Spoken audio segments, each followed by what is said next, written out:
average person in America is not taught history because you see, history in America is considered a low priority subject, usually taught by high school coaches who have no background. War is the highest level of disunity, right or wrong. Right, okay? Right. Think about this. Big shit. Do it. Big shit. Do it. Big shit. Do it. Big shit. Do it. Big shit. Do it. Big shit. Do it. Big shit. Do it. Big shit. Do it. Big shit. Do it. Big shit. Do it. Big shit. Do it. Big shit. Do it. Big shit. Do it. Big shit. Do it. Big shit. Do it. Big shit. Do it.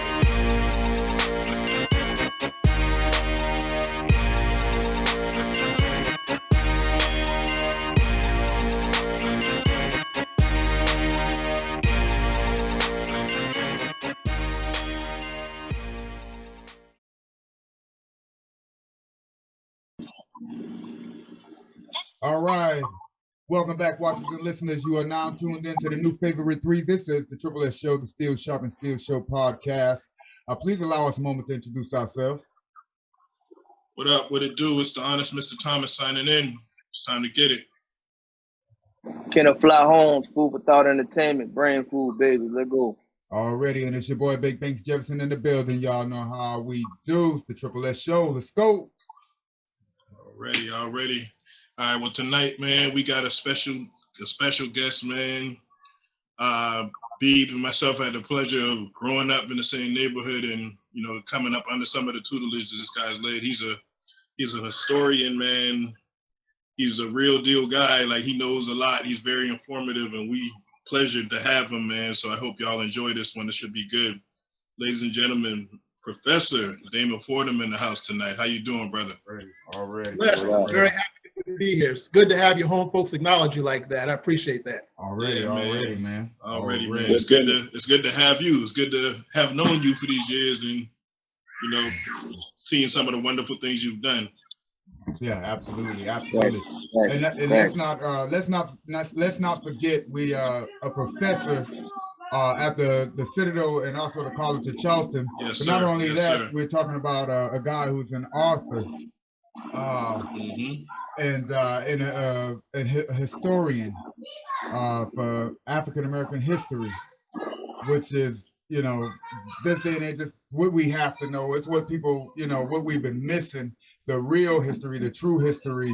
And hopefully let's not box it like that. He's a historian of true American history. Because African American history, quote unquote, is American history. So absolutely. Right. And I did spend some time in Africa recently, and I'm going to talk about that aspect of it too. Yes, we did notice that. We were going to ask about it. But without further ado, brother, man, give the people a quick rundown on you, man. Let them know you. All right.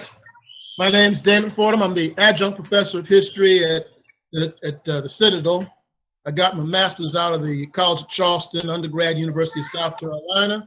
Born in Spartanburg, South Carolina, adopted in infancy, raised in Mount Pleasant, South Carolina. That's where I grew up.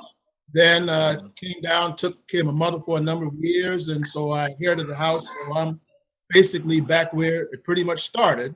But over the years, I was interested in a lot of history because, see, back in the days, I'm talking about back during the 70s and such, there were a lot of things out there like Ebony Magazine, and there were a lot of shows on Black history. They had the radio station WPAL. You would often hear them play recordings of Martin Luther King and Malcolm X and people like that. And growing up around elders who lived through all of that, I ingested a lot of that. And then too, I always liked to read. So it was a combination of those things, that combination of mentorship, good parenting, and a stable community and all of that, which got me into history. And I think that's very important now, because the last couple of generations were devastated by the plagues of crack cocaine and other noxious things coming into our community. And a lot of these young generations have never known what it was to grow up in stable communities where you had strong men teaching us things. So some part of what I do is try to bring those kind of lessons to the youth of today who had never known that. So hopefully it'll help them go along as time goes on. Right. Absolutely, absolutely. So we All might right. be the last generation of that remember like having like your grandparents who remember when Martin Luther King Jr. and Malcolm X and all these guys was active. We might like I say, me and the brothers might be the last generation. We are, and we talk about it all the time about the youth. And like I was saying that a couple episodes back, it's like almost like our generation dropped the ball as far as transferring that information to the, the preceding generation. Yeah. Well, there was a couple of things with that, you see. You had a number of things going on in that period. Like, for example, you had a generation that rebelled against the teachings of the elders in the late 60s and early 70s. Not as bad in the South as it was in the North, but eventually that kind of thing crept down here too. A combination of that. And then we had a lot of the, instead of the right influences like the Malcolm X's, the Dr. Kings and the Jesse Jacksons and people like that, you had drug dealers portrayed as heroes in the movies back in the day and that sort of thing. And stuff like that. That on that level, that was one of the things that led the young people astray. And so when the drugs got stronger from just simple marijuana smoking to crack cocaine, that also hurt matters. And then when rap music changed from fun and party music to all these hymns of hatred against each other and negative activity, all of these things played a factor in the downfall of things. But you see, the thing about it is that it's not, people often ask me about what do we do to save these types of things. And I always try to explain to them, it's not a quick fix situation. None of us, Bob Marley once said in his song, Coming from the Cold, don't you know the biggest man you ever saw was once a baby? Which means we all start out on the same level of humanity, not knowing anything, right? So the parents have to plant the seed in the child, and so that the child grows up accordingly. And of course, by planting that seed, that doesn't mean that that seed is going to go astray from time to time and make mistakes. But if you keep planting that seed and nurturing that seed as time goes on, there comes a point where the child gets it. And that's better than not getting it at all, you see? So basically, it's a matter of taking what we learn and planting those seeds and nurturing those seeds as time goes on is the closest thing you're going to get to a real solution to that problem. That's real. Absolutely. That's real. Yeah. You got to pour into those kids, man. Yeah.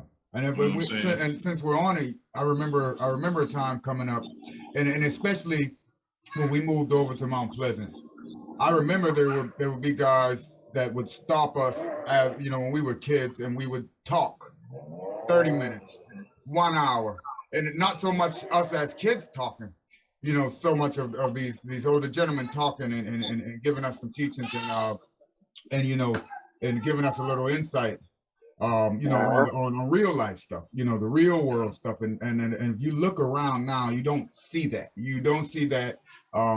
It's something that needs to. And like I said, that's us though. We're the big homies now, and we're not doing it. You know what I'm saying? I wouldn't say the three of us in general, but just our peers and our generation. Like, we're not pulling the younger guys aside and giving them that information. Yeah. So in a sense, we're failing them. Right. Yeah. But is it the fact that the older cats like us now anyway, is it the fact that we not doing it how we should, or is it the fact that it's not received in a way, it's not received by the younger generation? It's a little of both, and let me say this to that.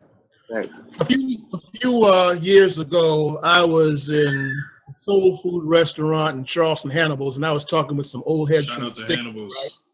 Right? Definitely. Yeah. But anyway, these one was a minister and another was a city councilman, and they were going on about how the young people these days don't listen. And I know enough history to say to them, brothers, let me ask you all this. I said, when y'all were coming up in the 60s and running around with the Black Panther movement and all that stuff, did y'all listen to the old folks talk? They got quiet on me, right? Because see, a lot of times adults like to pretend that their childhoods were so perfect and this generation is so degenerate. Well, granted, we're missing some of that community stuff, but you never had any such thing as a perfect generation. That just never existed, all right? So no need to lie to these kids. The fact is that they grew up, they made their mistakes, but then they had the community structure to where they didn't get so far out of range that they weren't pulled back in time to do something, you see? And so we have to recognize the kids are not going to believe any nonsense that we were so perfect when we were kids and all that stuff, because I mean, that's just not human nature. So if you're not real with the young people, they are not going to receive it and not going to respect. So you got to be real with these kids. Bottom line. That's real. Absolutely. Absolutely. Yeah, and that's true. Now, you know, and then, you know, let's call a spade a spade. This is, you know, what we were experienced when we were coming up, because we didn't just listen to anybody. You know, let's just be real about it. We didn't listen to anybody. We took in most of the things from the people that we seen that were brought up in the same poverties we were brought up in, and brought up in the, you know, that walked the same light we walked. And you know, that's where we got most of our information from, you know, and that's what we took. You know, if somebody came to tell us something, and if I can't relate to it, I'm not going to listen to it. You know, of course, you know, it's about. We just talking about this last pod. You know right. It's who you going to take the information from. Yeah. Who you going to take? Who you relate to? Like you were saying. My bad. Go ahead. Yeah. Who you relate? What you relate to? If I don't see my situation. If my situation doesn't look like your situation, maybe your information, you know, won't work. It'd be harder for you to receive that information from somebody who you don't feel like walk through the same steps you walk through. You know what I'm saying? Or going through the same thing that you going through. You dig what I'm saying? If I living in the project, mama on dope, dad ain't there, and then you come to me. But you well off, you straight. I don't already know your history. I got an understanding of your history. Like, bro, you already been there. You ain't been to where I'm at, dude. I ain't gonna too much take no knowledge from you. You know, which is that's a crazy way to think about it, because like we were talking about last part, it takes for somebody to be able to, when you go through certain things in life, and you get that what it called? You get that man, listen. Once you done live through something, and then somebody then you can look at them and be like, okay, he done been through this already, so I can listen to him. You feel me? But if I don't know you done been through that, then I don't know. I don't really know. Well, I would say that depends on who's telling you this stuff, because I taught for 3 years. I taught GED classes in the Charleston County Jail. Okay. And I never been to jail in my life except to visit people or that type of thing. But they were receptive to what I was doing, because I didn't put on ears with them. Right. Even if they lived their life, I treated them like human beings. I listened to them. You led with respect. And people exactly. Respect, so and it doesn't. That's so a person doesn't always. I mean, it helps from time to time if somebody's gone through what you've gone through. Because I mean, like my situation, I was put up for adoption and abandoned in infancy, right? And both of my biological parents died before I found out who they were. And so naturally, I would relate to somebody who was adopted and all of that, but only on that aspect. If there are other things that we have in common and they come to me with respect, I can still listen to them. But see, I have the understanding that I can't talk to a person about smoking crack or being a prostitute or shooting somebody. You know, that's not my experience. So I don't try to come at them like I know what I'm talking about, because that's not my speed. I tell them what I know and what I experienced. And if we can relate on that level, then we good. Right. So I don't have to relate to you as far as like smoking dope or prostituting. I don't have to relate to you on that level. I can relate to you on another level that you might have gone through, that I've gone through. We do share experiences, even though we might not share all. Yeah, that's the beauty of people. Like, we're all different, but then we got a lot of similarities as well. So you can always find something in a person to, kind of figure Exactly. out. Yeah. Mm-hmm. Exactly. The fact of the matter is that a lot of us don't know our background, don't know who we are, and especially true if you didn't grow up with the type of older adults who knew these type of things. One thing I've learned, like when I went to Africa, is that you can never pretend that you are quote unquote woke and you know so much and so forth, because there's always something out there for you to learn. And I learned a lot in Africa. For example, in America, we're 10% of the population. So a lot of us come through this mindset that we're in the minority. We always have to watch our P's and Q's. Why you say that? I don't mean to cut you, but why you say that? Do you believe that's an accurate assessment? Because I don't. Like when you said that we're 10%, like we talked about the Census Bureau before. Do you really think that our percentages are that low, or that's just what they're leading us to believe? So as far as when it comes to allotment, as far as community-wide, you know what I'm saying? If they're telling you there's only 500 people in this neighborhood, but when in actuality it's 1,500, and they're only allotting resources for 500, you feel what I'm saying? Do you think it really is? I don't think after all these years we're still in that 10-15%. Actually, it's not, if it's not exactly 10%, it's not far off even with the census, and here's why. This is what you have to take into consideration. I've been pretty much throughout the country, and one thing I've come to understand, well, with the exception of the Pacific Northwest, and one thing I've come to understand about that is, see, as Black people, we are concentrated mostly on the East Coast, the Southeast in particular, on the West Coast in California. We're pretty much in like San Francisco or in the San Francisco Bay Area, Oakland and all of that, and Los Angeles, as well as perhaps Texas and a few other places like that. But when you take into consideration states such as Vermont, Oregon, Washington State, Wyoming, and New Hampshire. You do have a point there. South Dakota, North Dakota, right. Not that many Black people. Not in those places. So, I've been all those places, and we're definitely not there. Exactly. We are definitely not there. Exactly. So anyway, getting back to what you're saying. Right. Kind of piled into certain areas. Exactly. And so what most people see is what they know. And so since most of us are in situations where all we see is each other, we get this sort of distorted idea of how much we are in this country. Now, getting back to what I was going to tell you. So when I got to Africa, it's one thing to read that there are these countries and we're this continent where we're running things in the majority and all of that.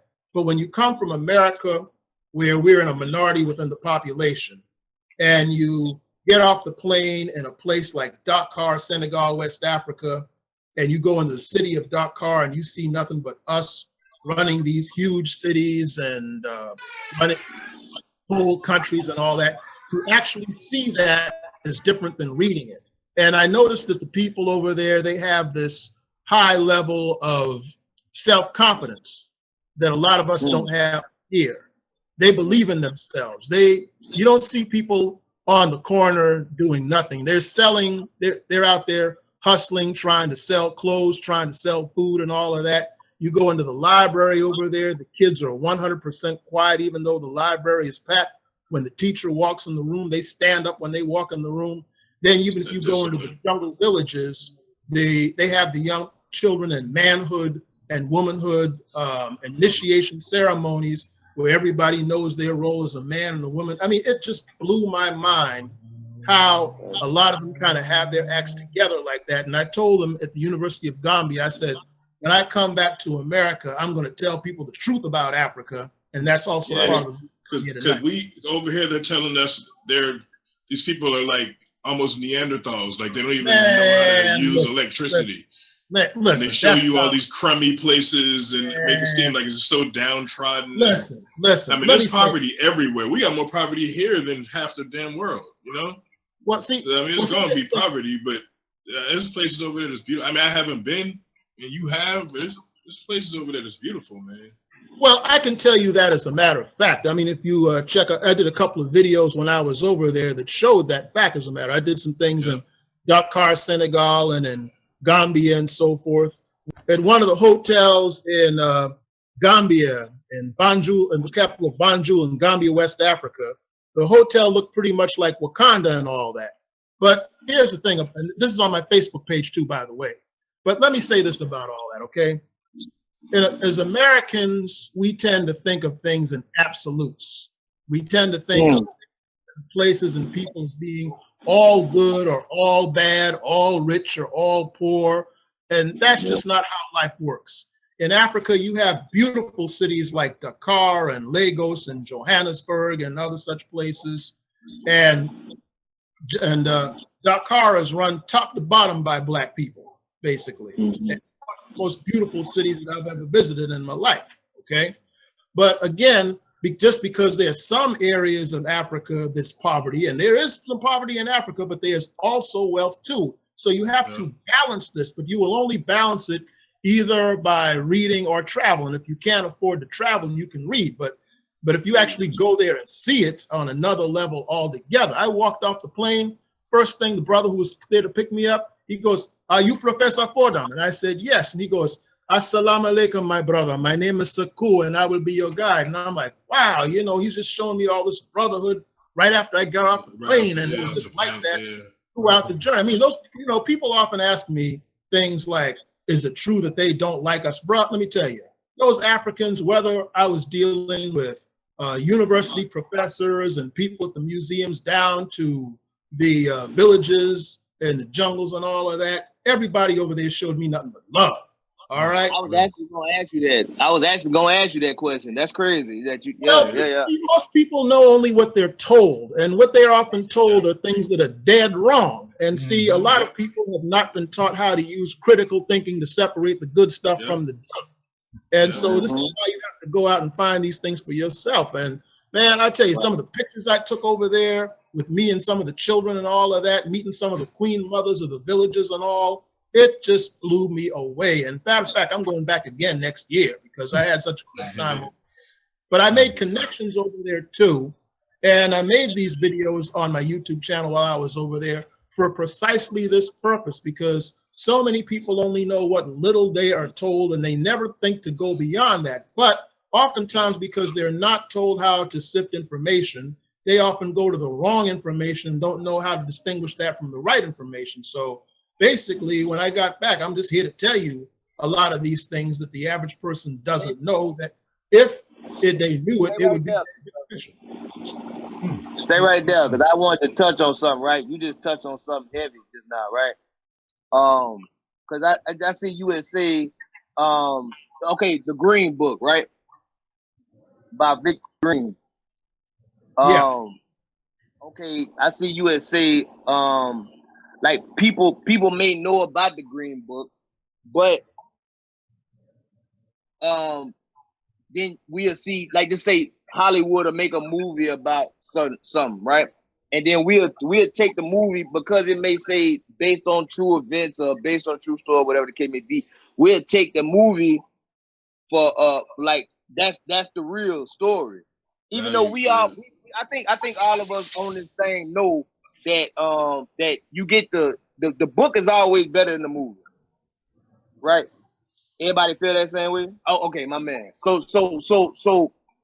But you do got a lot of people that look at the movie and be like, okay, we're gonna take that for fact. That's what really happened. And I seen you was saying that Hollywood be putting their own little twist on it, which we all know that. But do you think that be out of spite, or do you think that just be because we trying to make it entertaining, or do you see that, like, that's a dangerous thing, right? Not really, because see, here's the thing about that. You should, at a certain point in your life, understand the difference between a drama and a documentary. Facts. See, that's on you if you can't figure that out. But of course, I know a lot of people did not receive the kind of education to know that. I get that. Right. But I've worked in film before, and basically how that works is this. Now, these are some of my books, okay? There's no way they could tell all of these stories in their entirety within 2 hours it takes to show a movie. So they got to cut a lot of stuff. They got to compactualize and dramatize some things to make it interesting, so you're not beaten over the head with all this minutia and small facts and all of that. You got to make it digestible for the public, and so that's how that works. But again, the average person in America is not taught history, because you see, history in America is considered a low priority subject, usually taught by high school coaches who have no background in it.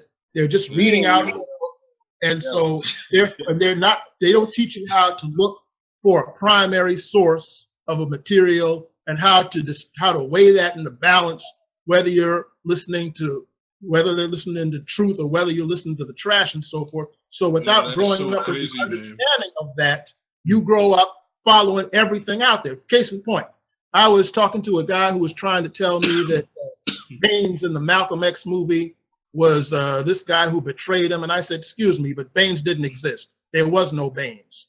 The Baines character in Spike Lee's movie, if you read, it's based on a fellow named Malcolm Jarvis, who was his best friend, combined with a James X, who was a traitor to him in the Nation of Islam, you see. And he was a composite of those characters. They created that character. Yeah. So you have to read in order to know that. But you have a society where the young children, where unfortunately many of us are taught that Black men by nature are good at all things physical and nothing mental.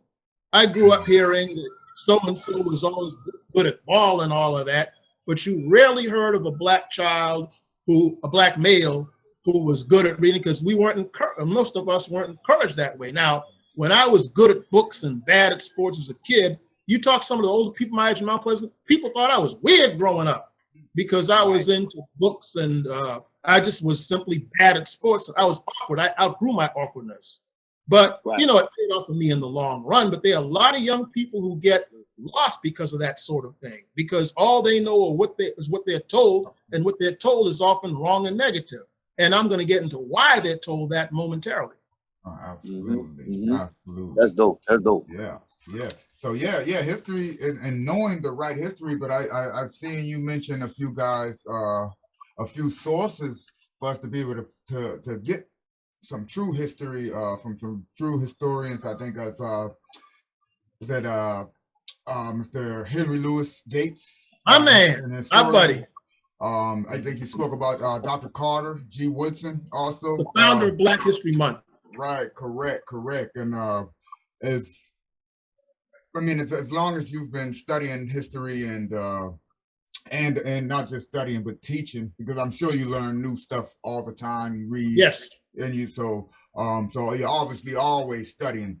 I mean, so with that, and growing up with these guys, some guys that inspired you, these are your aspirations, man. What you read or found from these guys' knowledge or their teachings or their writings, you know, was this something that some of the people that brought you into wanting to learn more, wanting to study more, and possibly wanting to, you know, to educate in history?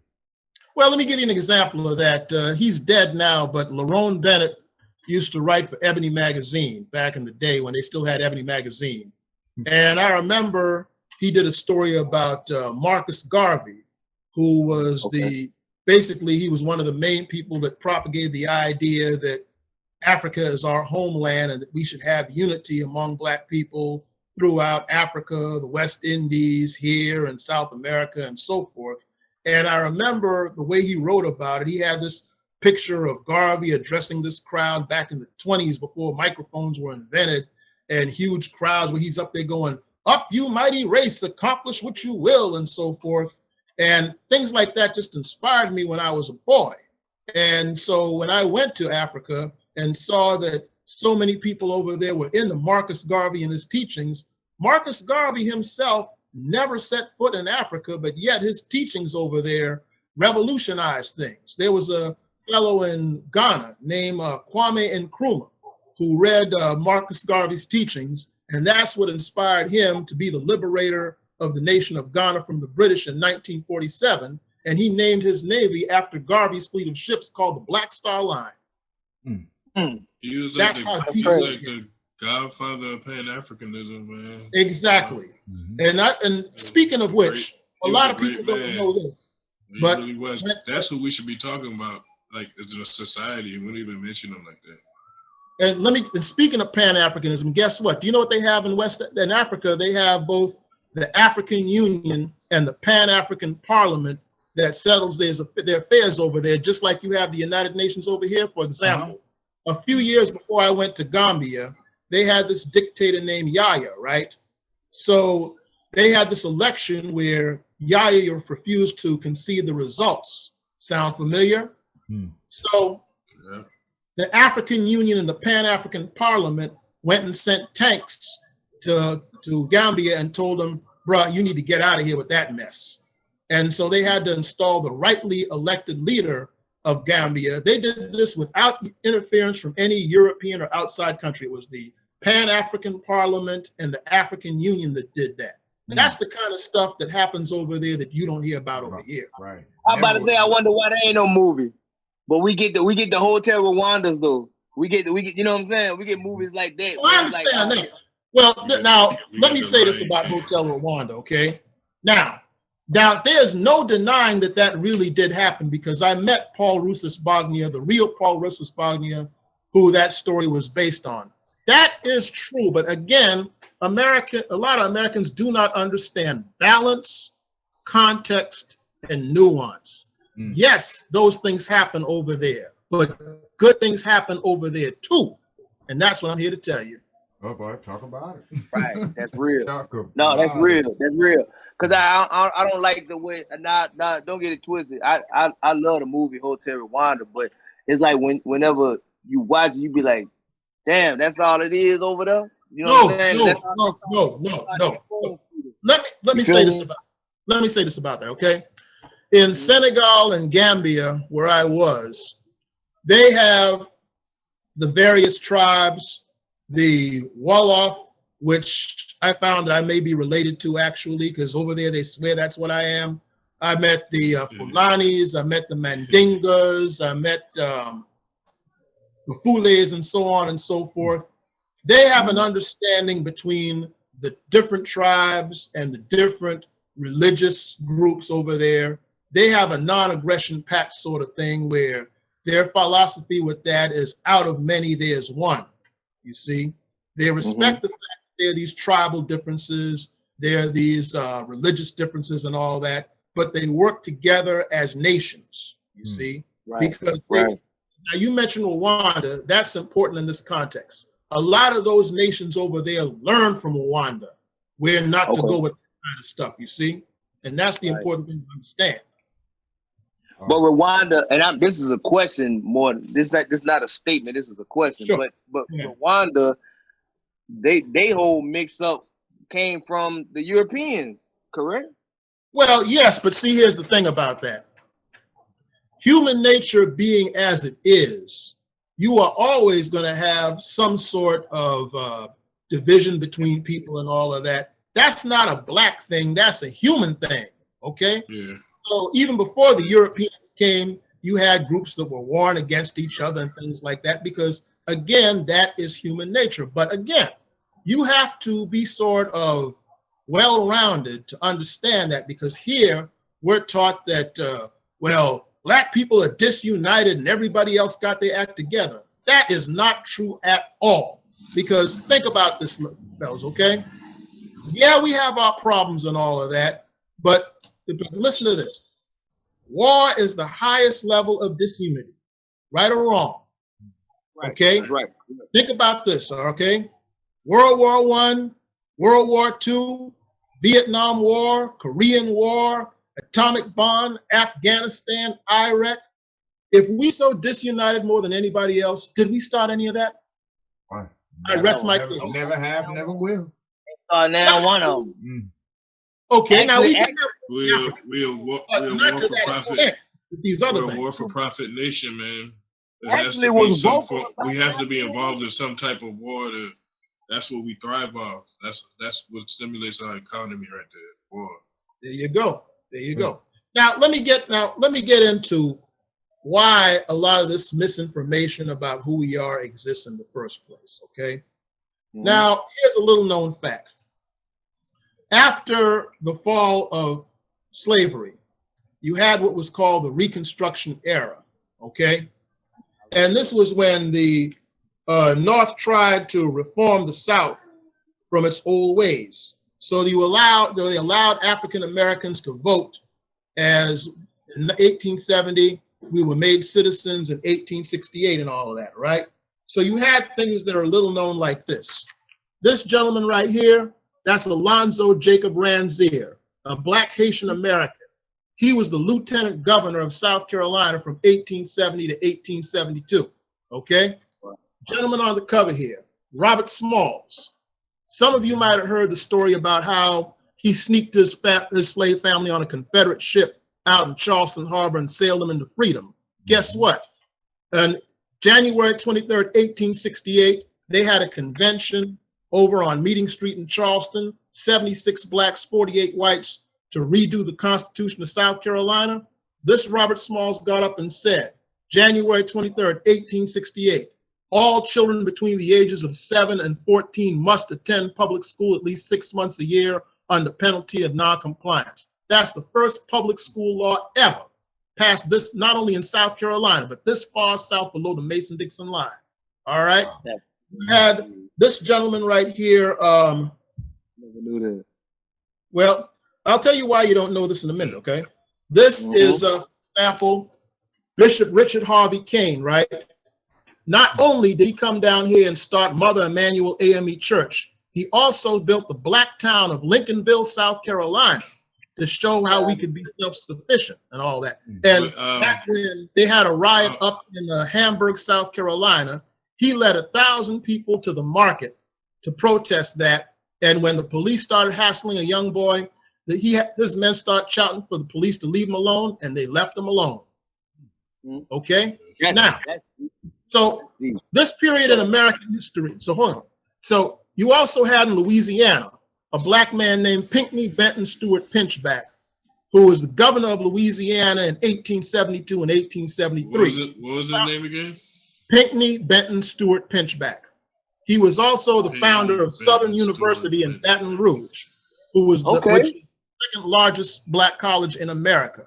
Now, why don't most people know this? A couple of reasons. When this Reconstruction thing started, one of the deepest fears of the white slaveholding class came into being. The white slaveholding class feared that the poor whites, in their poverty and misery, would find common cause with their black brethren. And they feared that these troops would come together and have a social, cultural, and economic revolution that would overthrow the wealthy whites that ran the South. So what did they do to stop this? They gave the poor whites more privileges than the blacks and encouraged the black people to discourage black people from getting higher. They also, in Pulaski, Tennessee, December 24th, 1865. Hold on. I gotta cut you off, Professor. Screw it up. You know why? Because you don't even know. I'm from Pulaski, Tennessee. So you know where I'm going with this. I know exactly where you're going with it. Continue, brother. We don't. Yeah, we don't. Okay, hang on. Learn something. Now, in Pulaski, Tennessee, December 24th, 1865, 6 Confederate veterans gathered to form the Resistance Army against Reconstruction and Black Progress. They named themselves after the Greek word for circle, which is kuklos, and the Scottish word for family, which is clan, and that's the what, Mr. Holmes? Ku Klux Klux Klan. Klan. That's how it's Ku Klux Klan.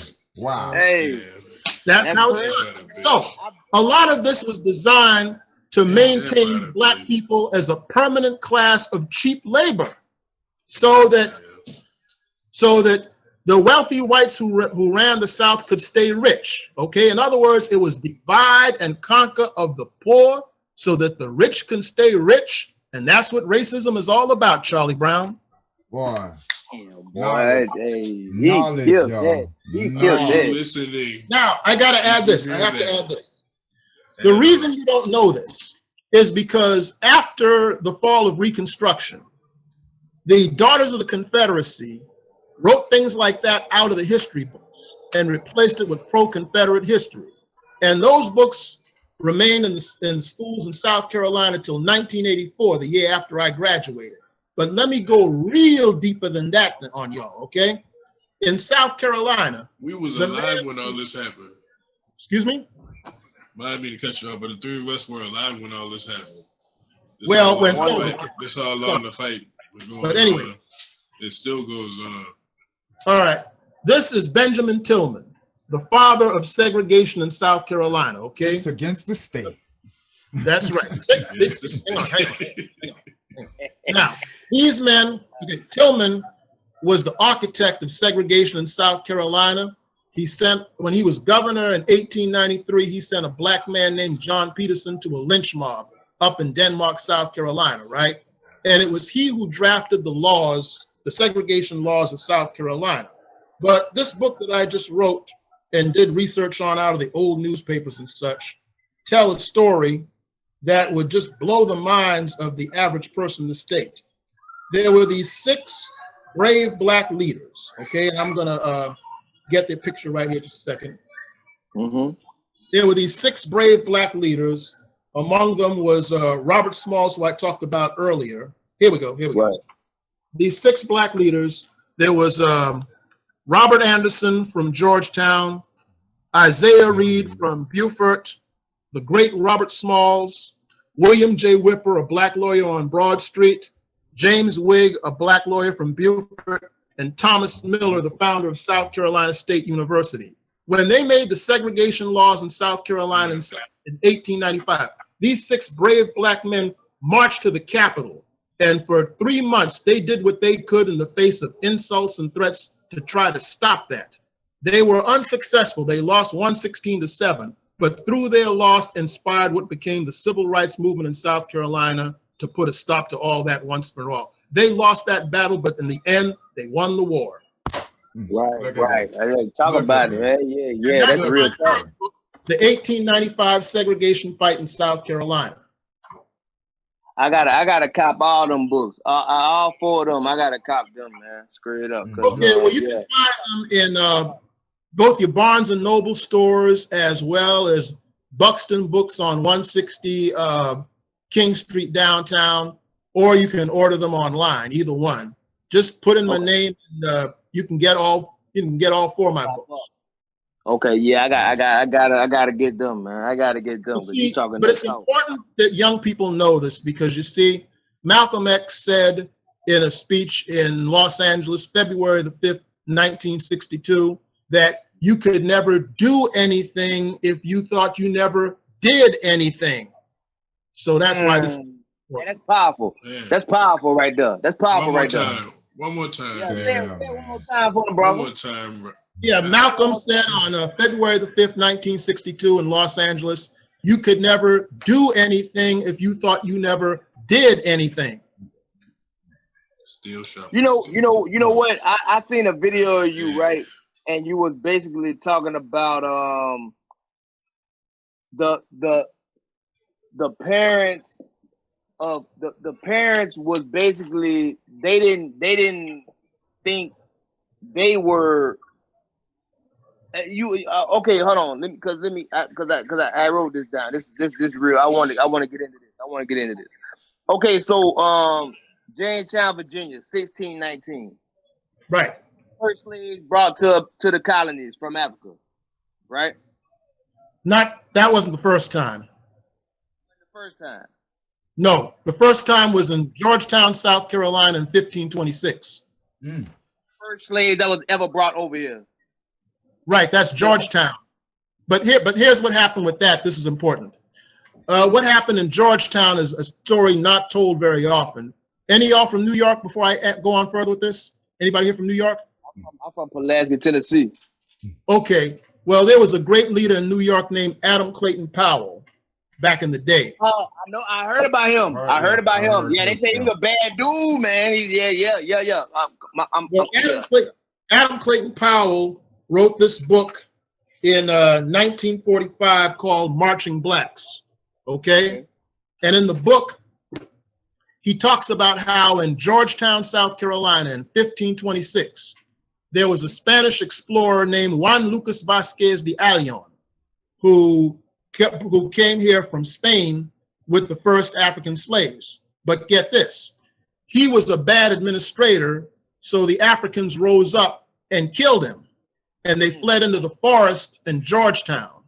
And the descendants of the black people, those black people who mated with the Native American Indians, are among the black people of Georgetown now. And that was also the first known slave rebellion in the United States, and it was the first slave rebellion that succeeded. Wow, what? 1526. Now, Jamestown was the first permanent settlement of slaves, okay? This one was temporary because the slaves uprose and killed their enslavers and went into the woods. So the Spaniards went back and filed a report with King Ferdinand, which is today in a book called Yes, Lord, I Know the Road by J. Brent Morris. So that was but you know what I'm talking about when I say Jamestown, Virginia, 1619. Oh, yeah. That was the one that most people know about. Okay. So not the only reason why that ring a bell with me is because of the fact you were speaking on like how you had the white indentured servants. Oh yes, yes. And then you had African slaves. I'm gonna say one thing before I carry on. I'm gonna say one thing. That to me, it ring a bell in my head because you always got cats that be like, you know, that ain't black, that'll be like, well, everybody was slaves at one time, whatever like that. No. You had people that was indentured servants. Like you were saying, like them folk could have damn near, okay, hey, you owe me, or you done did something over here. You gonna work for me for 5 years, and then you can go. Yeah, you got the ability to own land. You got the ability to vote. You got the ability to do whatever.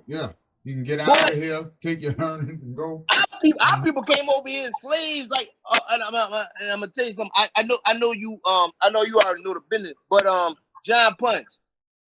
Yes, the John Punch story. I talk back, you know what I mean? Like that, you know what I mean? So this man did the same thing that these white indentured servants did. They all run off.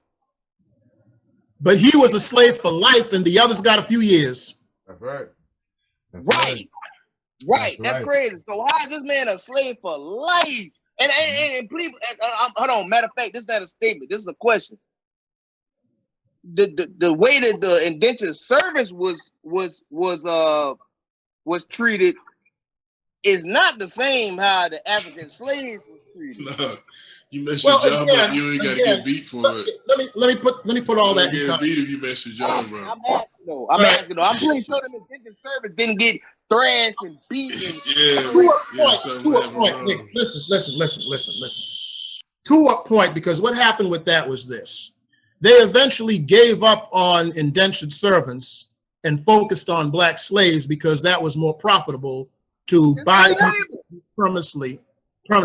Okay, but the thing was, they had to differentiate and separate the enslaved blacks and the indentured servants because they knew if they kept that up, there'd be a revolution against the planters, and that was the big thing they feared then as well as now. Right. Yeah. Now. So let me ask you a question. Okay. So let me ask you a question. You remember George Wallace, the governor of Alabama? George Wallace. Yeah, very well. I was a boy when he was governor. Yeah. Okay, so and I'm asking you. That's why I'm saying I might be wrong, but wasn't that the same thing Martin Luther King Jr. was trying to tell them boys in Alabama? Like, man, if the poor whites and the poor blacks come together, then that man talk to me. I'm going to get deeper than that. He said that March 25th, 1965, on the steps of the state capitol of Montgomery, Alabama. And you have to watch the entire video of that speech where he says that, because that's one of the things that they don't play on King Day. Right. You never hear about that. But that's the same thing he been trying to tell them. Crazy, like how you was talking about John Punch. Yep. In that situation, and I was like, damn, that's the same thing that happened in, that's wild. And you were saying like it still happens today. Yeah, it still happens today. That's right. Man, you But can see, look at that's why this stuff is important, because it frees your mind from the limits of what you are told. You Right. see? right. And I think something else I think you had touched on this in a video I seen, but it's true. Me and Beeves have been talking about this earlier today. You want to know what went on before, so you don't repeat it. So it's not a situation where they can damn near get to the point to where this happens again. Because don't get it twisted, it could happen again. You know Well, what I'm saying? Because I mean, that's true, because one of the things that I did also in West Africa, I went to the slave port on Gorée Island, where, in fact, I filmed what the tour guide there said about it, about how the Africans were captured there and so forth. But, you know, let me put all of this in context as to what happened with that, okay? Because, see, that's the part of the story that people don't hear on this side of the Atlantic. There was, on Columbus's third voyage, he had a Spanish priest named Father Bartolomé de Casas. And when Columbus was enslaving the Native American Indians, he was like, oh, this is terrible. We must do something about it. What was his solution? Go to Africa and use the blacks instead. And in 1526, he wrote his Historia de las Indias, where he begged God to forgive him because he saw what this did to the African. But wait, what was happening in Africa at this time? This is where things get interesting. In West Africa, where we were taken, you had three great West African empires: the Ghana Empire, the Mali Empire, and the Songhai Empire. And the Muslims had taken that region by 1076, which is why so many of them are Muslims today. And they had these Islamic schools. They had a gold trade. Even when I was in Senegal, I saw salt mines, okay? They were doing all right. But then in Morocco, further to the north, where the Arabs were running things, they had a leader named Sultan al-Mansur, who saw that they had something that he didn't have, which was gold, and he had something they didn't have, which was guns. That's how they got into that. Yeah, that's crazy. I already kind of assumed that's what it was. Yeah, that's why. And that's the stuff we're gonna never get. You know, in the public school system, even the private school systems here in the United States, you know, all these misspoken and unwritten truths.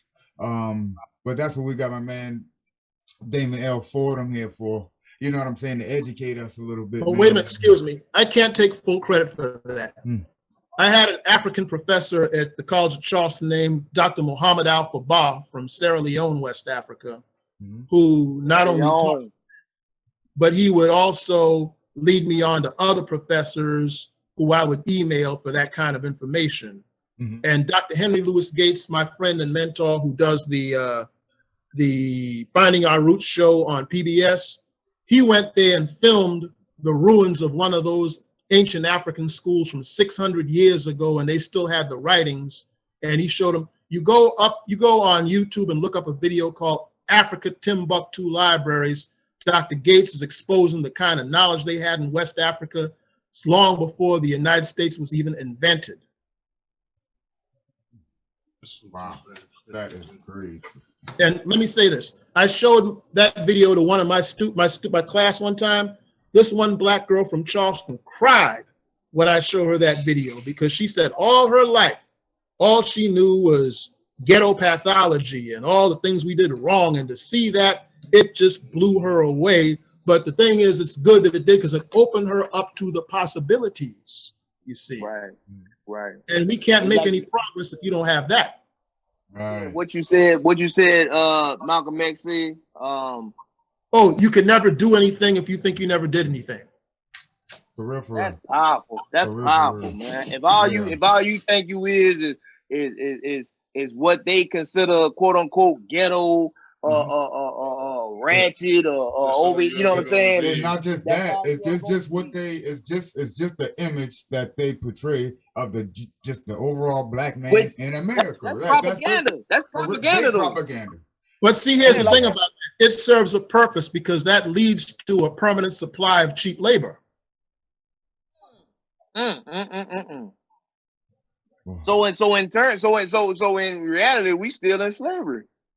Well, that depends on how you, there's layers to that, because you see, I wouldn't say that completely, because see, if you an outright slave, because you know, there was a man in Charleston who was a black teacher.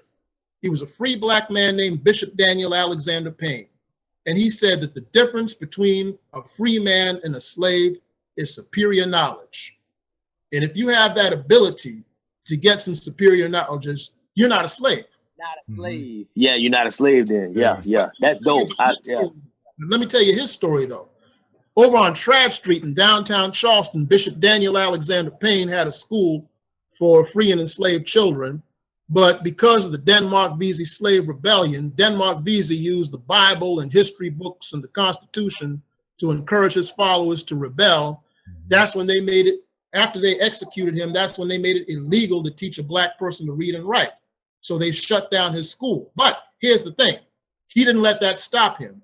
He went to Xenia, Ohio, and started Wilberforce College in 1856, the first black college in America that was started and run by black people. And one of his students was Bishop Richard Harvey Kane, who came down here and started the town of Lincolnville, South Carolina, and Mother Emanuel AME Church. So let me ask you a question. So, okay, so what you just said, like, and I might have caught that wrong, but so at first it wasn't illegal for slaves to read and write. Right. That came later. That came after people. Right. That came after people like Nat Turner and Denmark Vesey used the Bible. Because see, Denmark Vesey used to preach things that you don't hear about in the Bible, like Exodus 21:16 that said, "He that stealeth a man and selleth him shall be put to death."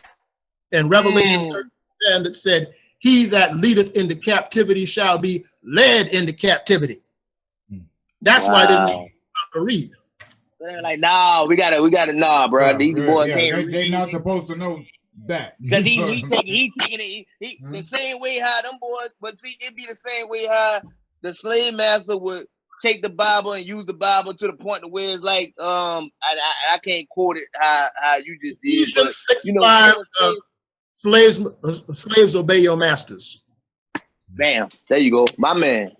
Say like, so like when you got the black man doing the same thing you doing it, but just to your destruction. Now it's a whole different story. Now we can't let these boys read no more. You know what I'm saying? Exactly. Yeah. Exactly. Yeah. Hey, that's boy.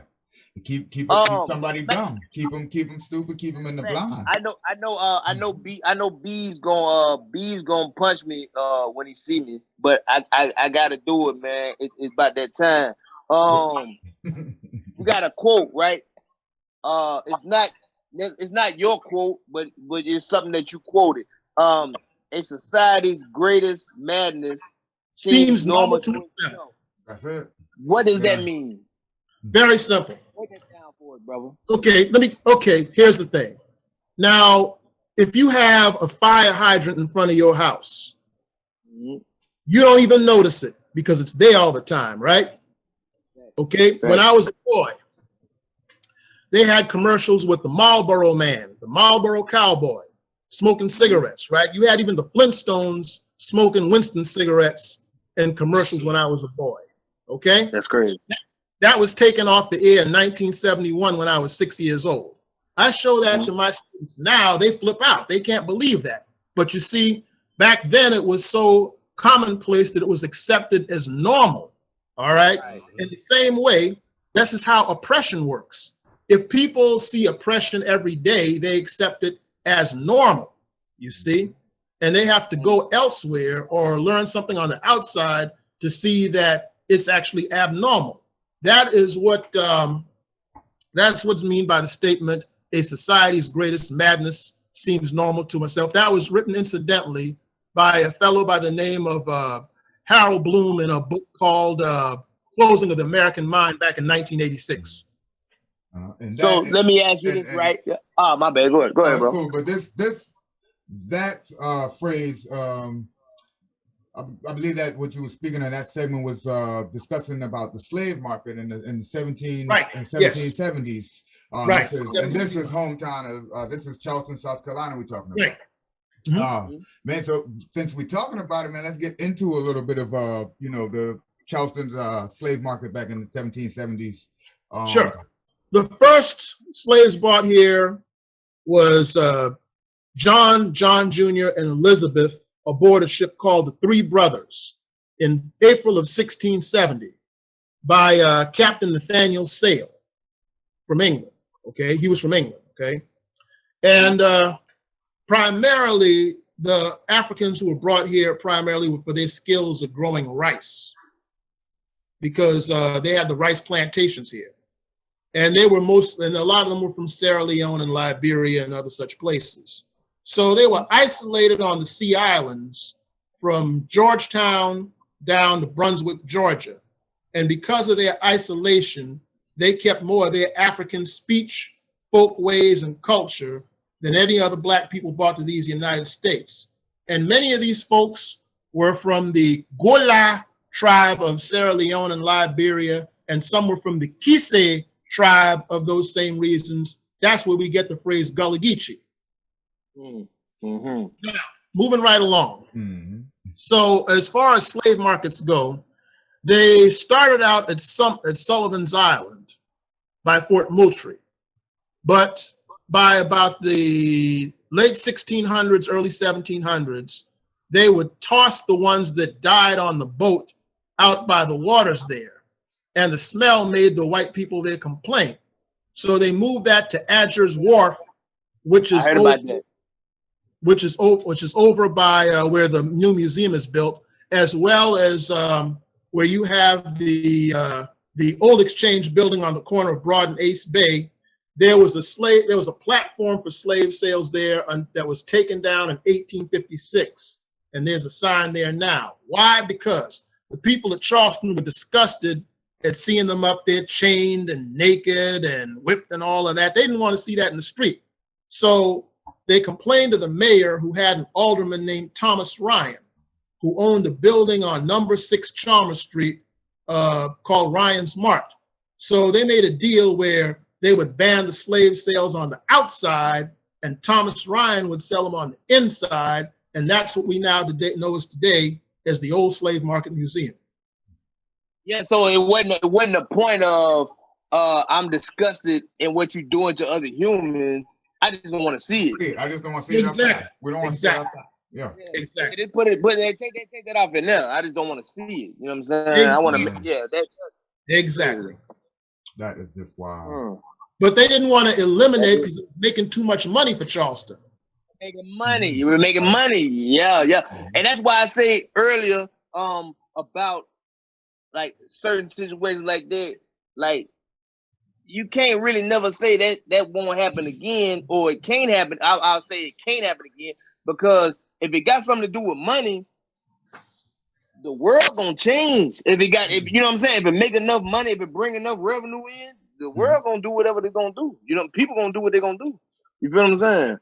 Now I'm not. Y'all get what I'm saying? I'm not trying to. I'm not. I understand. I don't know. I mean, it gonna be different this time, but I'm just saying, like, if you don't understand the certain things that happened in the past and why they happen and how they happen and these type of things, shit could easily happen right over again. Because all you gotta do is be like, you not a citizen like me. You not like, what I mean by that is like you not people like I'm people. You know what I'm saying? Well, if I can make a difference between you and me, like you ain't like me. You a street thug. You a gangster. You a gang banger. That's easy for motherfuckers to be like, sit up in their home watching the news like, oh yeah, they need to be eradicated. Yep, they don't need to be around. But you said the key thing here.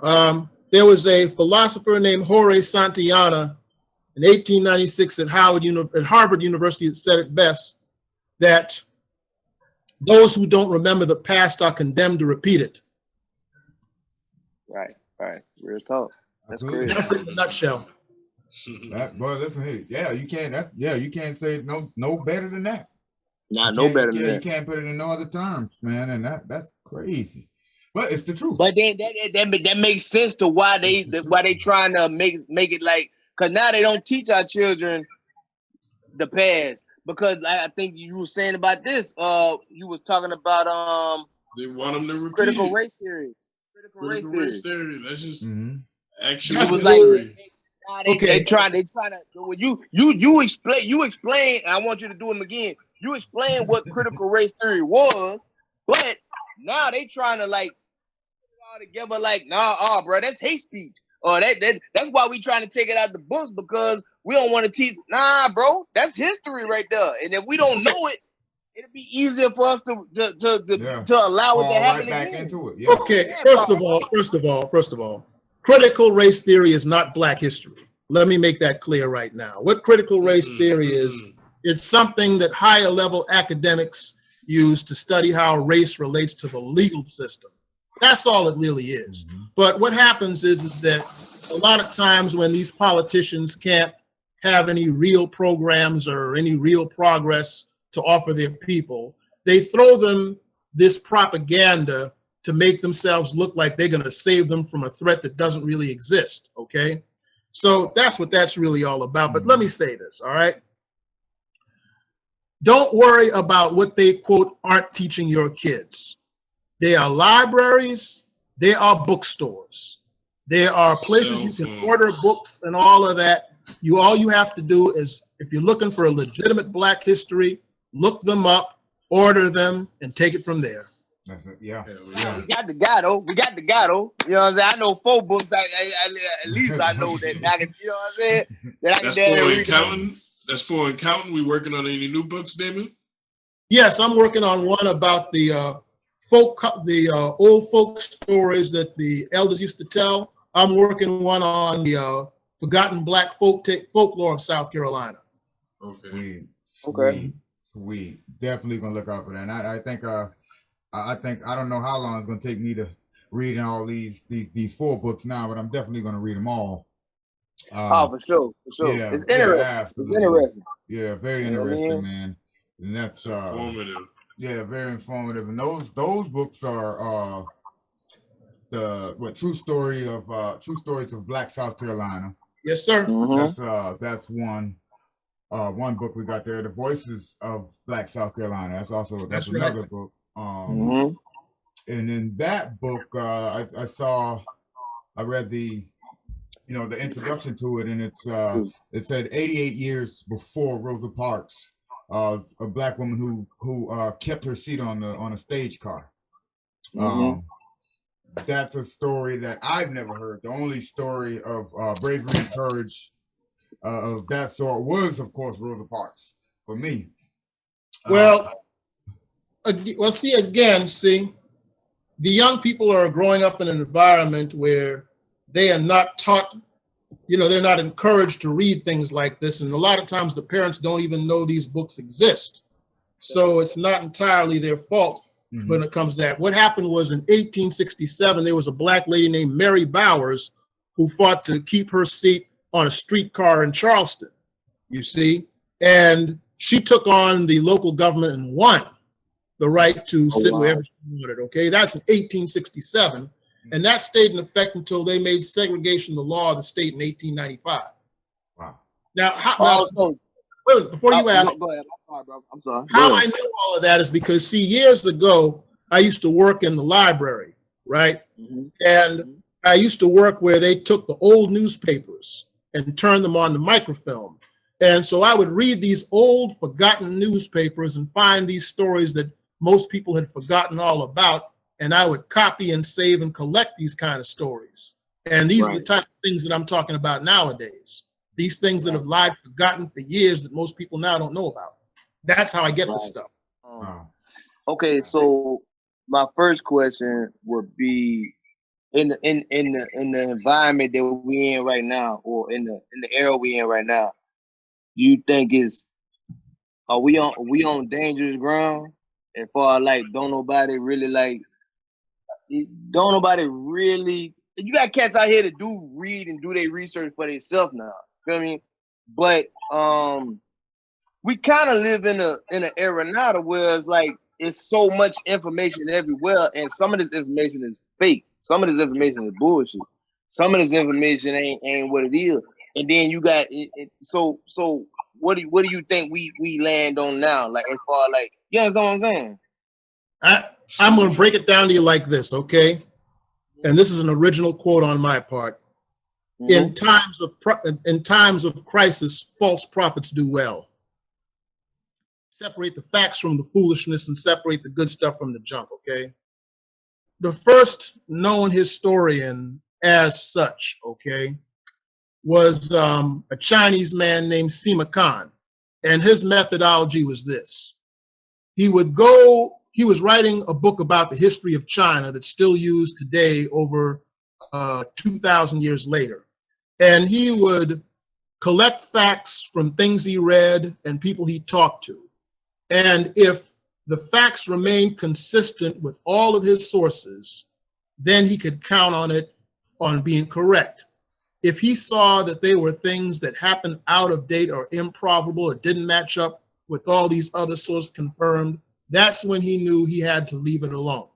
Today, this is what's called cross-referencing, which means when you read something or look at a source or a video or something like that, check around other sources on the same subject and see if it all aligns together.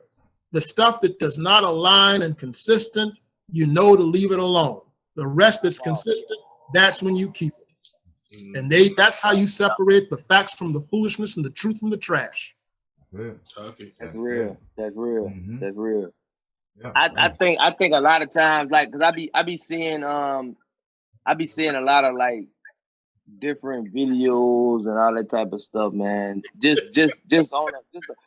I'm not listen to what I'm saying now. I'm just nah, cause I'm not saying I be feeding into it. But what I'm saying is you'll see them and you be like, damn, like, this is like, this is plainly bullshit. Yeah, You see what I'm saying? yeah, it's tons of misinformation, bro. I mean, but just like he said, Plainly yeah, bullshit.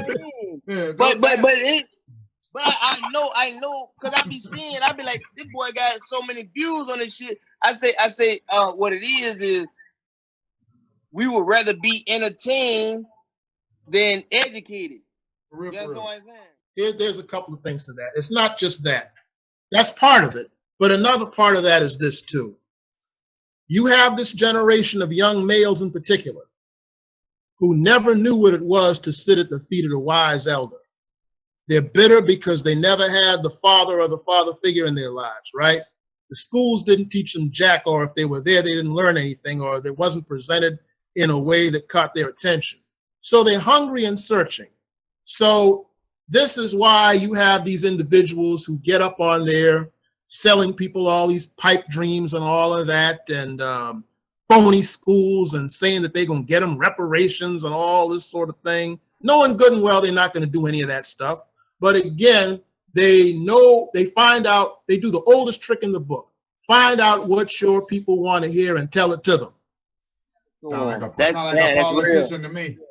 Exactly. Politics works like that too, you see? And so these young people have never had the knowledge of how to separate that fact from fancy to begin with. So they are easy prey for this. They're like the people who go to Coney Island and see a guy playing 3-card money, promising them that they're going to win all this money.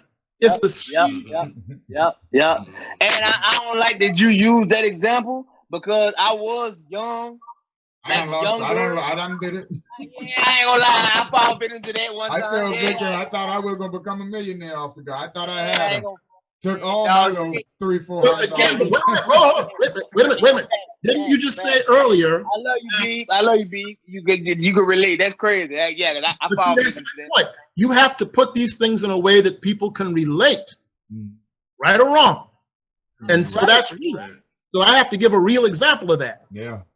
And that's real. And the funny thing is, the funny thing about that. Go ahead. Yeah, just the funny thing of just using that as an example, you would know because 5 people before you lost their money. But and he's still making you believe you the one. Yeah, I'm gonna be the one. And you know, That's what I had to learn. That's what I had to learn. Like, them boys be talking fast. You know what I'm saying? You gotta watch them talk fast, motherfuckers. You know what I'm saying? Yeah. So I had to learn that. And in a nutshell, if it looks too good to be true, It probably is. It probably is. It probably You is. know what I'm saying? So yeah. Facts. Right. Facts. That's it right there. But again, false hope dies hard. Listen. Okay. My Uncle Samuel McGowan up in Spartanburg once said it best. Among many people, among desperate people, false hope is better than none at all. And that's how they get. But that gotta be amongst the hopeless though. You know what I'm saying? Excuse me? That's how I see it. That just sounds like a saying for the hopeless. You know what I'm saying? It is, because you see a lot of these people again. They grew up with nothing positive around them and all of that. They're desperate and all that. So unless you're suicidal and all of that, you want to hang on to something. And so therefore, these guys come and they prey on that, knowing that there are all these desperate, confused young people out there. So they feel them with all this nonsense. Like right before I went to Africa, you might have heard me say about how I met this guy in Citadel Mall when I was eating a hoagie sandwich. Before I went to Africa, I told him I was going to the motherland. You know, the ground zero for people. Says, nah, that ain't it. We were here before the Native American Indians, man. We the foundational Americans, some fool mess like that. See, talk about that. See, that's the type of shit I be talking about though. Cause folk be saying things like that. And I be like, yo, like, bro, you confusing me. I don't know, what happened now? Was we over here already, or did we come over here? Bruh. That can be described into two words. The first one is bull. I'm gonna say less. I got you. Word. That's wild, man. But see, again, like I said, they play on these young men like this. They're desperate. See, like I said, that's why I said earlier, in times of crisis, false prophets do well. Thanks. Hold on, did I write that down the right way? In times of crisis, false prophets do well. I wrote it down the right way. Yeah, I wrote it down the right way. Is there anything in what you studied, what you learned, that that you may have thought to be true, and then you discovered that, you know, maybe it was false information? Or wow, I got to think deep and hard about that one. You kind of caught me off guard there, because I'd have to really stop and think about that. But I will say this about that though, is that I'm constantly, one thing I never go around saying is I never call myself woke. All right. Because when you say you woke, that implies that you have arrived when it comes to knowledge. None of us has ever arrived when it comes to knowledge. Keep on going. Exactly. It keeps on going. So I'm constantly reading different things and so forth, and which often challenges some of my views from time to time. But I'm accepting of that, because if I'm found to be wrong about certain things, I have no compulsion about saying that that's the case, because people respect you when you have enough sense to understand that you're not this all-knowing, ultra-arrogant person who thinks they knows every daggone thing. Every now and then you have to show humility about certain things. Now, one thing I think I remember thinking was wrong was when, during the Trayvon Martin thing, I swore I was telling people up and down, don't worry about this. George Zimmerman's going to go to jail. That's one. Yeah, you're wrong about that.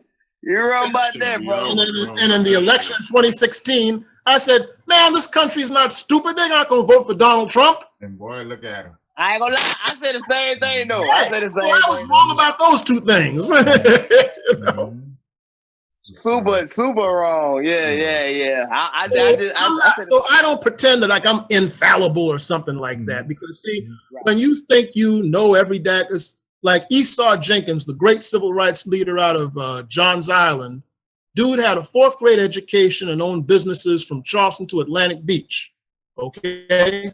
And one time he said that he who thinks he knows everything actually knows nothing. Thanks.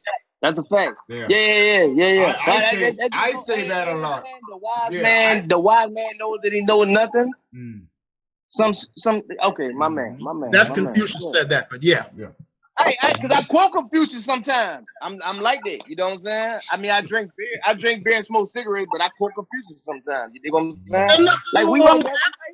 Talk that talk, Good, man. bro. We right there. We right. Yeah, bro. Tell him, bro. You know, I get down now. I get down a little bit. Yeah, Well, by the way, just to briefly segue from that for a minute, you mentioned Confucius.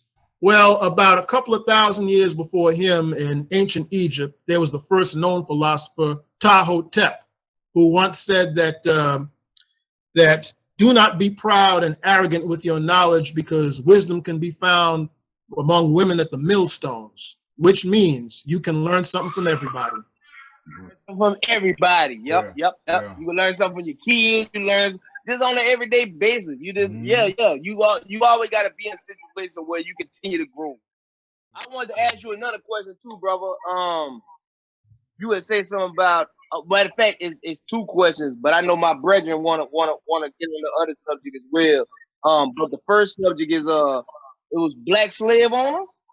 Yes. The worst one was William Ellison up in Sumter County. His father was a white man, and he inherited the slaves from his father. And there's a book called Black Slave Owners by Larry Koger that talks about him.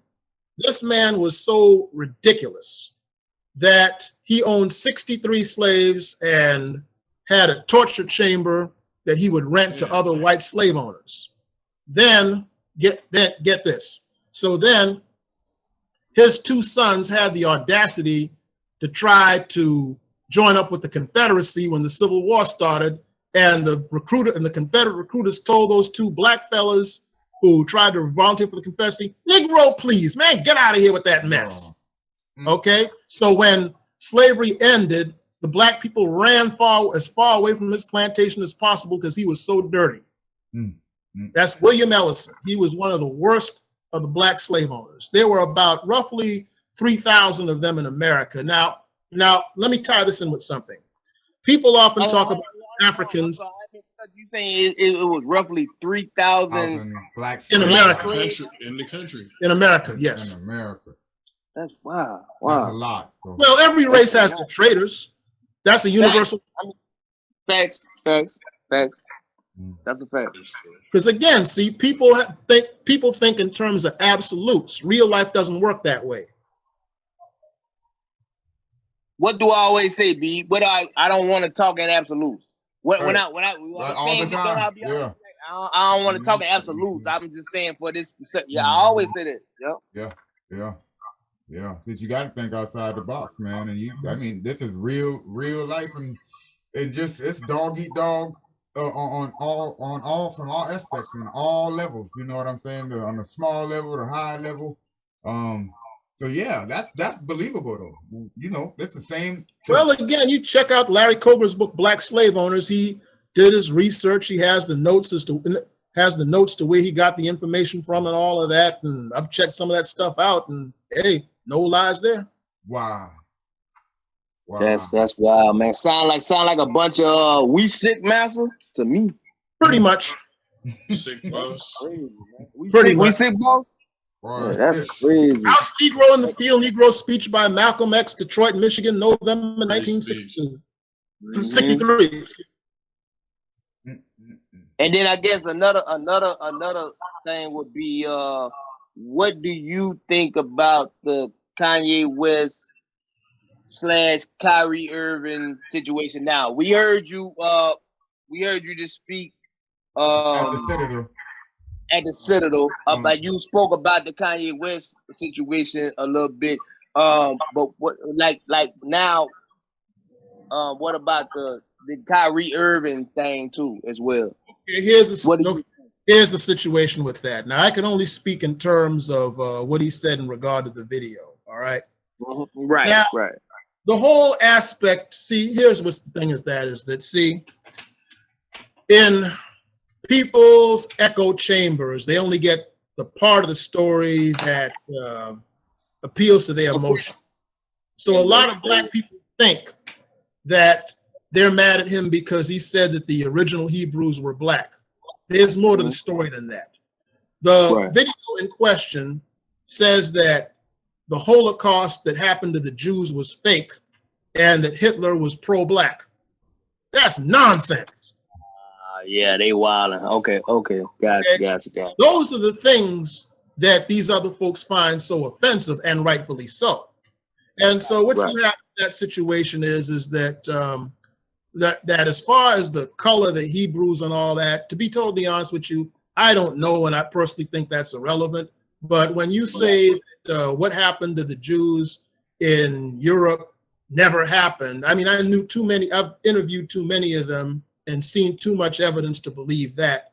And they make up these fake quotes acting like Hitler was pro-black. That's ridiculous. Hitler said in his book, Mein Kampf, that the Negro was a monstrosity halfway between man and ape, okay?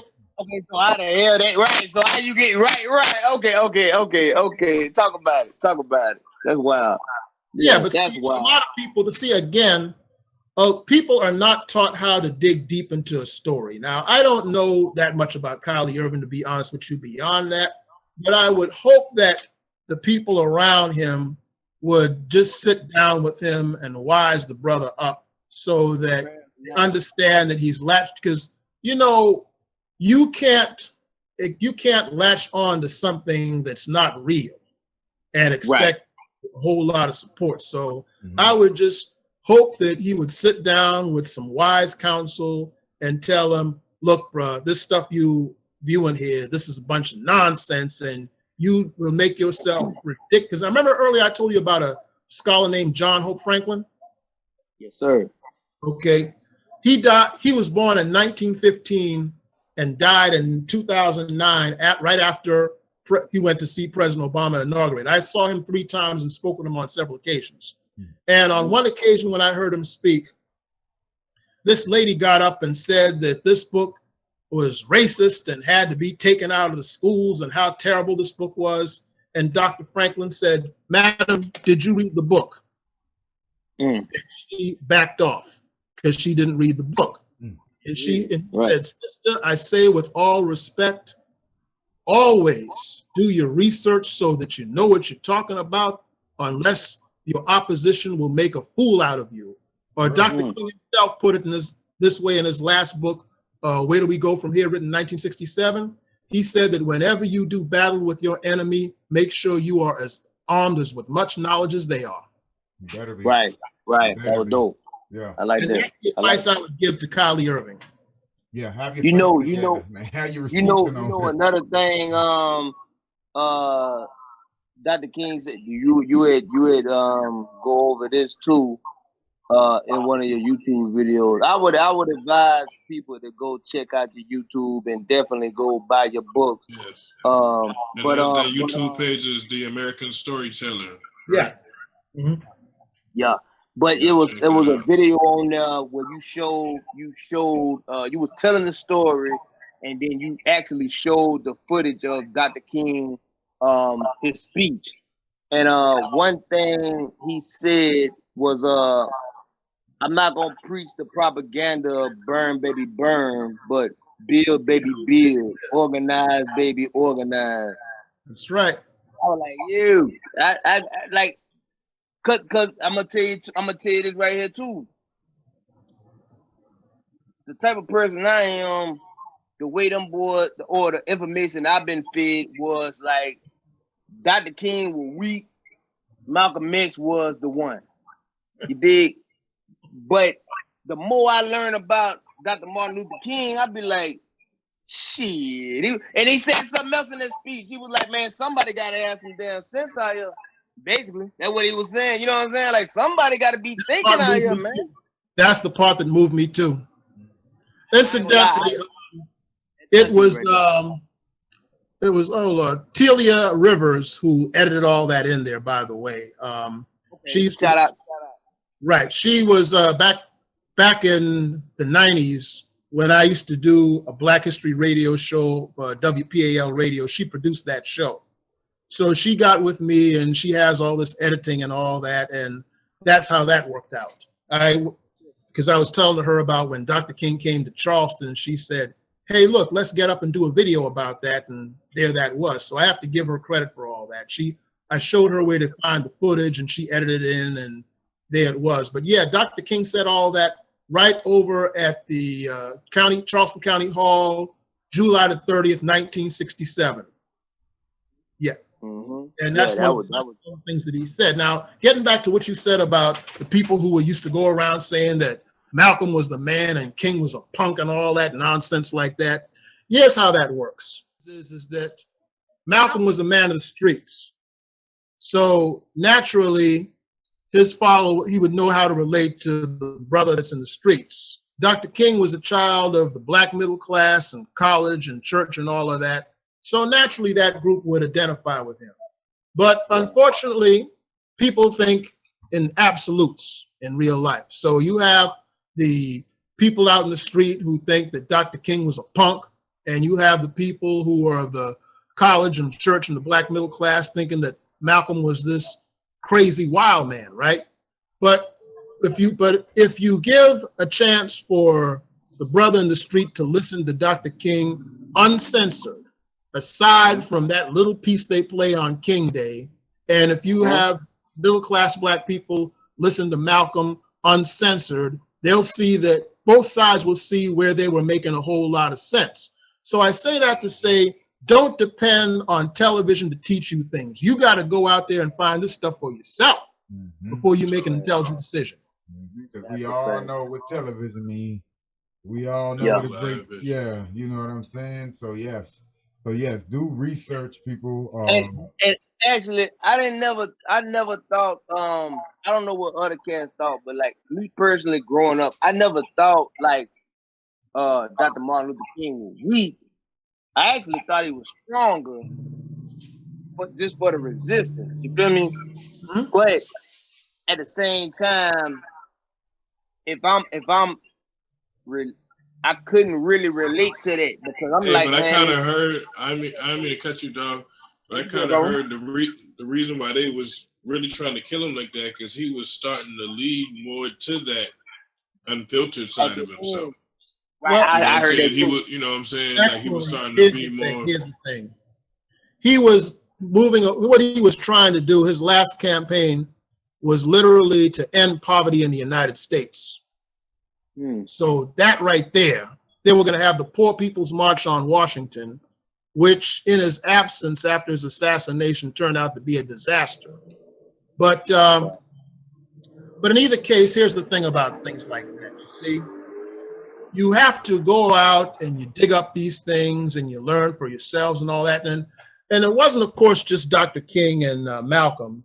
I would encourage you to read and learn about other great leaders such as Bishop Henry McNeil Turner, Robert F. Williams in North Carolina, who led armed resistance against the Ku Klux Klan up there in the late 50s and such, and Abraham Galloway up in North Carolina, who basically made it clear to the Ku Klux Klan that he would not tolerate them marching. He led armed black troops against the Klan in Wilmington, North Carolina in 1868. Then in the Tulsa Massacre, you had Obie Mann and Horace Pregleg Taylor, who led black World War I veterans against the people who were trying to burn down Tulsa, and B.C. Franklin, a black lawyer who saved those black people's lands, who, by the way, is the father of the scholar John Hope Franklin I was telling you about earlier. The more you see, and I say all this to say in my conclusion of this, is one thing I want you all to get out of this. The more you learn there is to learn.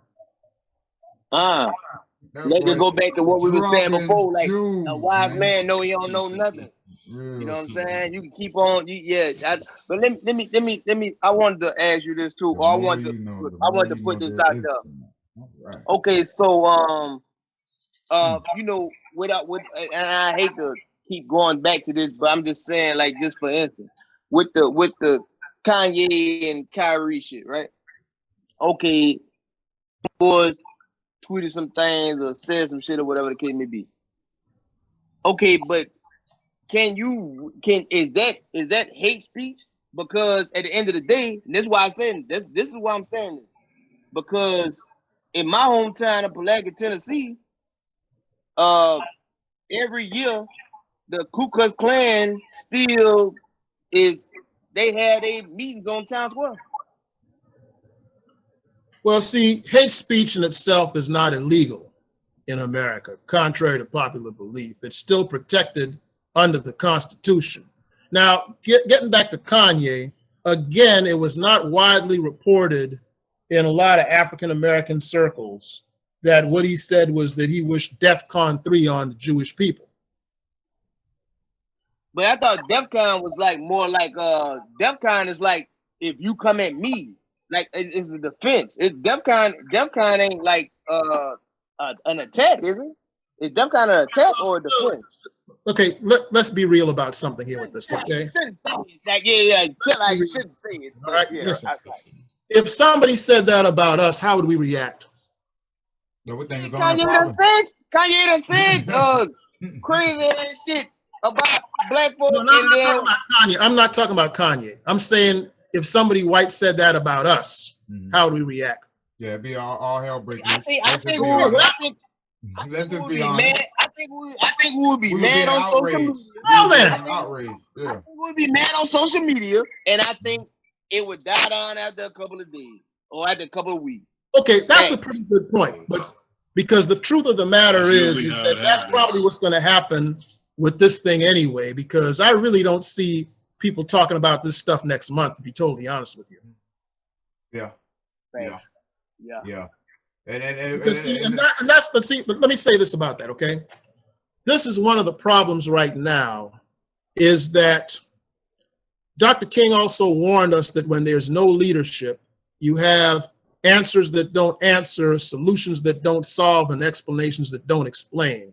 What happens now is that when these things happen, we rant and rave on social media for a couple of days, then forget about it till the next day comes along. And what does that solve in reality? Nothing. Nothing at all. What's needed is leadership to take the people's emotions and put it into a solid agenda where that energy works into solving real problems that affect our community. Will we ever see that leadership? Let me just say this to that. When Emmett Till was killed, we didn't know what to do. All right? 3 months later, Montgomery, Alabama. Okay? Then comes Dr. King and his leadership. All right? Now, during the days of slavery, we didn't know what to do, right? Then comes Frederick Douglass, who goes along and eventually negotiates with Lincoln. You know the rest of the story, right? 1915 and 1916, black people are around the world are disunited and confused. Up comes Marcus Garvey, right? Now, I say all that to say this. There is no timetable on these things. We sometimes go through long gaps because we don't know when they will arrive. But sometimes they do. Or as the old folks say, you know, they may not come when you want them, but when they come, they're right on time. Yeah, there you go. There you go. That's real. That's real. Man. With that being said, you guys, this is Professor Damon L. Fordham, author Damon L. Fordham, lecturer Damon L. Fordham, scholar Damon L. Fordham, and he's a game call, y'all. Let's not forget that. You know what I'm saying? Let's not forget that. You know what I'm saying? So, South Carolina and this thing, man, and you know, being from the hometown Mount Pleasant. Damon, listen, we've heard you talk. You know what I'm saying? Coming up, you know, in the OV. You know, we've been blessed to be able to, you know, get some knowledge from you, listen to you speak, man, and now on our platform, the Triple S Show, you know, you get to reach a few more folks out here. And you get to bless us. You blessed us, and you man. blessed us definitely. So we appreciate it, y'all. Yeah, man. We be sure to y'all need it out there, watchers and listeners. Y'all needed that. Yes, y'all needed that. Yeah, it's a blessing, y'all. Send me the link when this comes out. All right.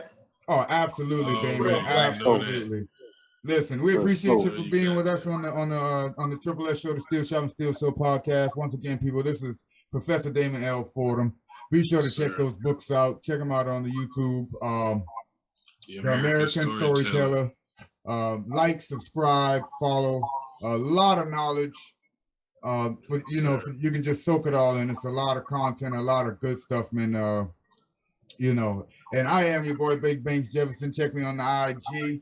Check us on the Facebook, the YouTube at the Steel Shop and Steel Show, the Triple S Show podcast. You know what I'm saying? And it's been a good one, Damon.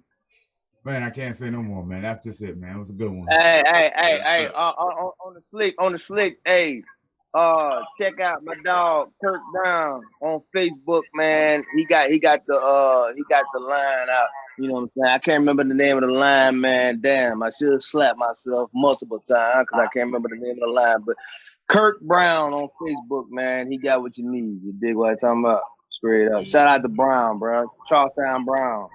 Straight up. Yes, sir, man. It's your boy, Mr. Thomas. Hey, Damon, you got the pianica with you? I said it right? The pianica? The melodica? Yeah, Well, if that's true, hang on for a second. Hold on, close me out with the pianica.